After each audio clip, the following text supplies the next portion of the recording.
বিশ্বের শীর্ষ কয়েকটি গোয়েন্দা সংস্থার নাম বলে উঠে আসে রয়ের নাম। নানান কাভার্ড অপারেশন আর আধুনিক টেকনোলজির মাধ্যমে ভারতীয় শত্রুদের মোকাবিলা করতে রয়ের জুড়ি নেই। তবে সেই সংস্থার উপরই এবার নিষেধাজ্ঞা জারি করল যুক্তরাষ্ট্র। ধারণা করা হচ্ছিল ট্রাম্পের শাসনামলে ভারত যুক্তরাষ্ট্রের সম্পর্ক আরও মজবুত হবে, কিন্তু হচ্ছে তার উল্টো। এবার যুক্তরাষ্ট্রের চাপে পড়ল ভারতীয় এই গোয়েন্দা সংস্থাটি। বিভিন্ন গণমাধ্যম বলছে, ধর্মীয় স্বাধীনতা গুরুতরভাবে লঙ্ঘনের অভিযোগে ভারতের গোয়েন্দা সংস্থা রিসার্চ অ্যান্ড অ্যানালাইসিস উইং রয়ের উপর নিষেধাজ্ঞার সুপারিশ করেছে যুক্তরাষ্ট্রের সরকারি সংস্থা United states commission on international religious freedom বা USCIRF।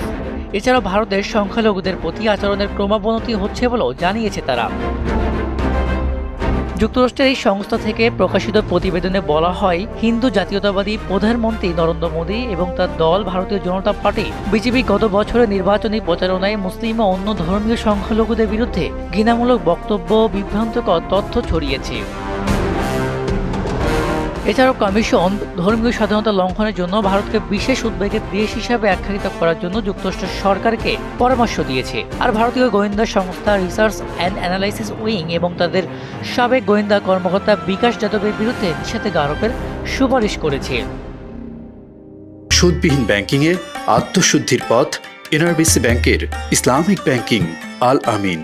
এদিকে 2023 থেকে ভারত, যুক্তরাষ্ট্র, কানাডায় শিখ বিচ্ছিন্নবাদীদের লক্ষ্যস্থল করেছে বলে অভিযোগ উঠেছে। এ বিষয়টি যুক্তরাষ্ট্র ভারতের মিত্রতার একটি অস্বস্তি তৈরি করেছে।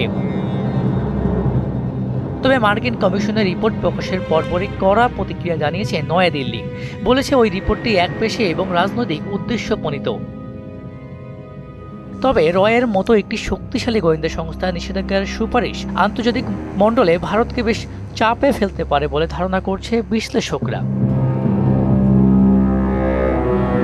মিসবাহ রহমান, মোহনা ডিজিটাল।